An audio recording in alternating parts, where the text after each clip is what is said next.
The last example that we're going to be doing involving pyramids is the following. So a 4-inch by 6-inch by 8-inch rectangular solid is cut by slicing through the midpoints of 3 adjacent sides as shown. So what this is telling me is that so this would be the midpoint. Let me change colors here.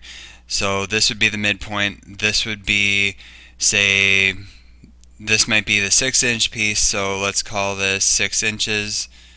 Again, these are the dimensions of this particular solid that's shown. This might be 8 inches, and then this would be 4 inches. Okay. And then through 3 adjacent sides as shown. So it says find the volume of the shaded piece and the sum of the lengths of the edges of the shaded piece. So now this is a rather difficult visualization. So what I'm going to do is I'm going to redraw it. I'm going to redraw it so that I have the 90-degree angle at the base. So here would be one dimension. So this is one side, here's another side, and then here's the third side. So what I'm thinking is that the pyramid could be visualized like this. And this would be, each of these would be 90 degrees. So I'm going to make these kind of small. That would be 90 degrees right there. This along here would be 90 degrees, and then this would be 90 degrees as well. And I know that this is 8 inches. This would be maybe the 4 inches, and this would be the 6 inches back in here. Okay, so now I want to find the volume. Well, with this visualization, it's actually rather easy to determine the volume, because the area of the base would just be this triangle, and then I know the height.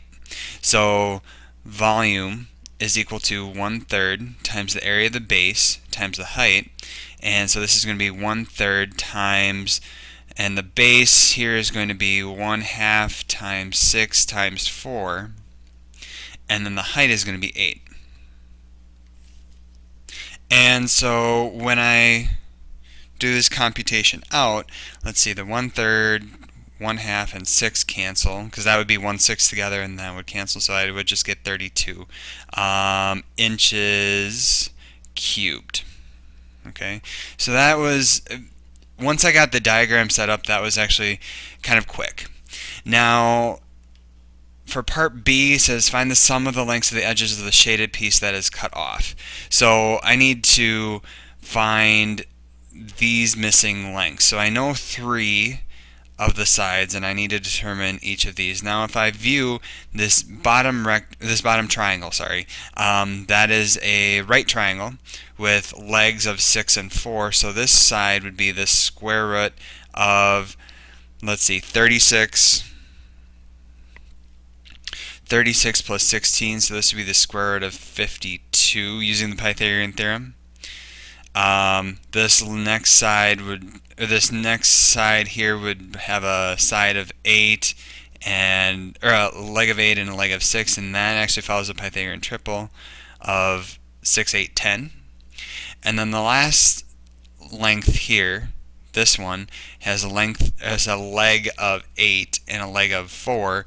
So this leg would be the, let's see, 64 plus 16 is 80. And again, you could simplify these. I think this one simplifies down to 4 square root 5, and this one simplifies to 2 square root 13. So then for part B, you'd have to add up all of these.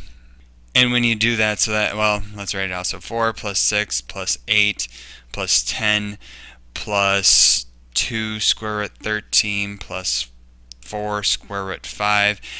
When you do all this, you end up with 28 plus 2 square root 13 plus 4 square root 5.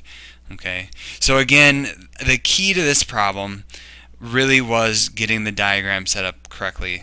And so we utilized this this vertex was, we consider that to be the apex, and then the base was really this corner. So we made sure that that corner was on the base, and then that really allowed us to utilize the Pythagorean theorem and the formulas for volume, or the formula for volume, quite easily.